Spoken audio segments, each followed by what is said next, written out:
Frindle, Chapter 14, Inside Nick. On the outside, Nick was still Nick, but inside it was different. Oh, sure, he still had a lot of great ideas, but now they scared him a little. For instance, Nick learned in social studies class that people who buy stuff are called consumers. If consumers stop buying, stores and shops and restaurants go out of business. Then, boom, a new idea hit him. All the kids loved lunchtime, but the awful part about lunch was the eating part, school food. And the food was never a surprise. You had to smell it all morning and then go eat it. The food was always bad. Well, thought Nick, the school cafeteria is sort of a restaurant, isn't it? And the students are the consumers, right? And we don't really have to buy our lunches there, do we? Nick could see it all. He could get all the kids to bring their lunches from home every day until the ladies who made the lunches cooked better food. He was sure those women didn't cook food like that for their own families. The kids were the consumers with $1.35 in their pocket, and until the food was better, that's where their money would stay.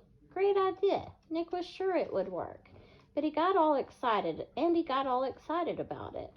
But then Nick remembered what had happened with Frindle. It stopped him cold. He was sure that if all the kids stopped buying lunch, sooner or later someone would figure out that it was all Nick Allen's idea. He would get in trouble, people would write about it in the newspaper, the principal would call his parents, anything could happen. So for the first time in his life, Nick kept a good idea to himself. He never even told John or Chris, and that changed Nick. His mom was the first to notice. "Are things okay at school, honey?" she asked one day in early March. He had seemed kind of down, a little sad. It worried her. "Sure," said Nick. "Everything's fine." "Everything's okay with your friends? They haven't been hanging around here very much." "Mom, honest, everything's fine. It's winter. Everyone's really busy with hockey and basketball, that's all."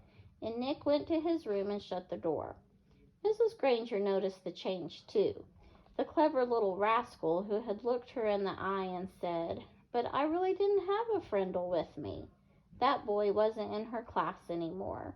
Now a quieter, more careful Nicholas Allen came into the class every day.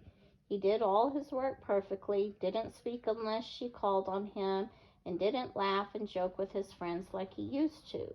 School would be over in a few months, and it seemed like there was nothing she could do to help him.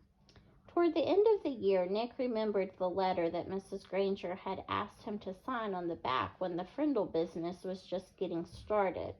The chess game was over, so he was expecting to get that letter from Mrs. Granger any day. But all spring it didn't come, so he thought she must have forgotten about it. Nick was afraid to bring it all up again, but he was dying of curiosity. So on the last day of school, Nick knocked on Mrs. Granger's classroom door. She was straightening up the textbooks on the bookcases below the windows.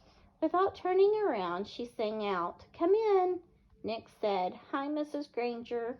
Mrs. Granger stood up and turned to face him. "Oh, it's you, Nicholas. I'm so glad you stopped by. I've been meaning to talk to you, and this will save me having to send you a letter this summer." Nick gulped and said, "That's what I came for, the letter." Mrs. Granger looked puzzled for half a second, and then she said, "Oh, that letter." Then she paused. "You will recall, Nicholas, that I said I would send you that letter when all this was over. And it's not over." "It's not?" Nick tilted his head to one side and asked, "When will it be over?" Mrs. Granger smiled and said, "Oh, believe me, Nicholas, you will know when it's over. I wanted to talk to you about something else." She walked across the room and stood about 2 feet from him. Nick had grown during the year, and their eyes were almost on the same level. Nick noticed that her eyes were softer, but just as powerful. "I've noticed that you've been very quiet for the past few months. You know, Nicholas, you didn't do anything wrong this year. I know a lot of things happened and a lot of things were said, and you must have had some difficult days here and there. But your idea was a good idea, and I have been very proud of the way you behaved, most of the time." Nick was embarrassed, but Mrs. Granger kept on talking. "And Nicholas, you have great things to do in this life. I'm absolutely sure you do, and you mustn't let a few hard days trick you into clamming up." Then Mrs. Granger reached out and shook Nick's hand and looked him in the face. Her eyes were turned up brighter than Nick had ever seen them before. She said, "Nicholas Allen, I have enjoyed having you as a student. Now you go out there and have a wonderful summer, and I expect to hear remarkable things about you, young man." Mrs. Granger watched Nick start to leave, but before he got to the door, he turned and said, "Thanks, Mrs. Granger. You have a great summer, too." Then he grinned and said, "And don't forget to buy some new Frindles for next year." Thanks to his little talk with Mrs. Granger, along with a healthy dose of summer vacation, Nick made a full recovery. He was proud that he had made up a new word, and he enjoyed thinking about all the commotion it had stirred up. That one little word had made 5th grade a year to remember. Before he started 6th grade, Nick was Nick again, and all through junior high and high school and college he proved it. For example, 2 years later, all the school cafeterias in town were serving delicious food at least 4 days a week, all because of Nick the consumer. And the state superintendent of schools had made a special trip to Westfield to learn why this little town had the most successful school lunch program in the state. And in high school, well, the stories about Nick's other adventures could go on and on and on. But that would delay the end of this story, the one that started when Nick was in 5th grade.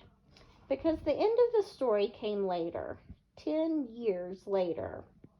And what was happening to Nick's word during those 10 years? Nothing fancy, nothing exciting. Words don't work that way. Words either get used or they don't. And Frindle was being used more and more. It was becoming a real word.